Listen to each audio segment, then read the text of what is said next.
بس جگانے کو خدا کا نام کافی ہے، میری قسمت جگا۔ ایک صحابی کا واقعہ ہے کہ وہ جمعہ کی رات میں، یعنی جمعرات کا دن ختم کر کے جو رات آتی ہے اس رات میں سورہ کہف کی تلاوت کر رہے تھے، اور ان کے صحن میں گھوڑا بندھا ہوا تھا اور ان کا ایک بچہ اسی کے قریب سو رہا تھا۔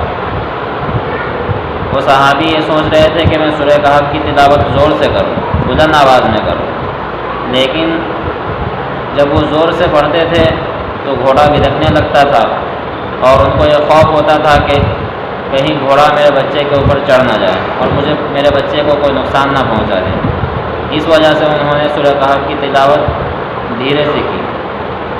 کبھی جوش آتا تو زور سے کرنے لگتے، پھر خیال آتا گھوڑے کا تو پھر اپنی آواز کو پست کر دیتے تھے۔ اسی طرح پوری رات وہ سورہ کہف کی تلاوت کرتے رہے، اور جب صبح ہوئی تو وہ صحابی رضی اللہ عنہ نے اپنا ہاتھ دعا کے لیے جب اٹھائے تو دیکھا کہ ان کے سر کے اوپر ایک بادل ہے، اور اس بادل سے لے کر کے آسمان تک ایک روشنی جا رہی ہے۔ انہوں نے دیکھا یہ عجیب قصہ تھا۔ انہوں نے صبح کو جا کر کے پھر حضور صلی اللہ علیہ وسلم کے سامنے اپنا پورا قصہ بیان کیا، تو حضور صلی اللہ علیہ وسلم نے ارشاد فرمایا کہ اگر تم صبح تک سورہ کہف کی تلاوت کرتے رہتے اور نہ اٹھتے تو آج یہ لوگ جتنے بھی لوگ ہیں وہ سب اپنے آنکھوں سے فرشتوں کو دیکھ لیتے۔ وہ فرشتے تھے جو تمہارے سر کے اوپر سے لے کر آسمان تک قطار لگا کر کے تمہاری تلاوت سن رہے تھے۔ سورہ کہف کی تلاوت کے لیے آسمان سے لے کر کے زمین تک فرشتے قطار لگا کر کے تلاوت سن رہے تھے۔ میرے بھائیوں، اس کی بہت ساری فضیلت ہے، بہت فضائل ہیں، اس کے حدیث میں بہت سے فضائل وارد ہوئے ہیں۔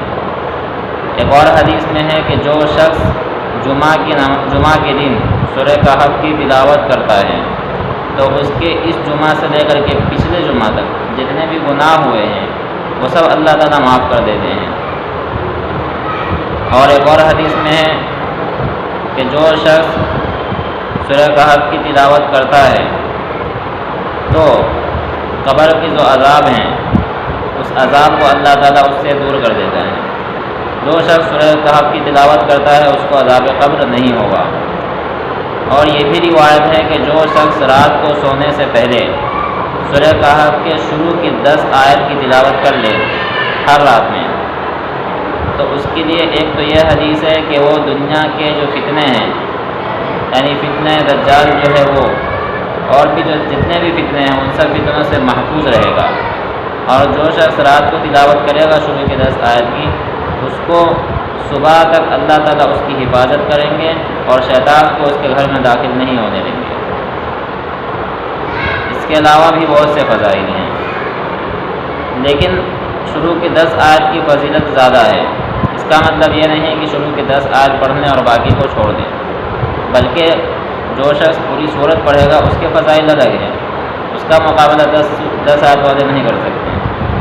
تو سورہ کہف پوری مکمل پڑھیں، شروع سے آخر تک پڑھیں، لیکن اگر کسی بنا پر کبھی کوئی عذر آ جائے، کوئی کام آ گیا یا پھر بیمار ہو گئے، پڑھنا دشوار ہو رہا ہے، تو ایسی صورت میں کم سے کم شروع کی 10 آیت جو ہے سورہ کہف کی وہ تو پڑھ ہی لینی چاہیے، بلکہ روز پڑھنی چاہیے۔ ہر روز رات کو جب سونے جائے اس سے پہلے اس کو پڑھ لینا چاہیے، تاکہ ہم دنیا کی تمام مصیبتوں سے اور فتنوں سے محفوظ رہ سکیں۔